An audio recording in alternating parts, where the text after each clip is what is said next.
ఏం తీసుకున్నావమ్మా? సోడా. ఎప్పుడు అంటే ఇంతకుముందుకు ఎప్పుడు తాగినా? నా చిన్నప్పుడు తాగిన. మీరు ఫస్ట్ టైం అది ఎట్లా తాగుతారో కూడా తెలియదు. ఇలాంటి సోడా అయితే నా చిన్నతనంలో తాగిన. మళ్ళీ ఇప్పుడు కనబడ్డది. ఇట్లా వస్తుందా అమ్మా? బాగాలేమ్మా, బాగుండదు కదా. నాకు నచ్చలే. అయితే నా కొడుకు నేను వచ్చిన రోడ్డు మీదకి తాపిస్తారా అని వస్తలేదు. వస్తుంది గోళీ జానా ఇటు. ఫస్ట్ టైం తాగడం అయితే అస్సలు బాగాలేదు.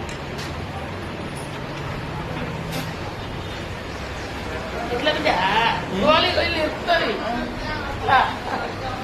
గోళీ సోడా అంటాం దీన్ని.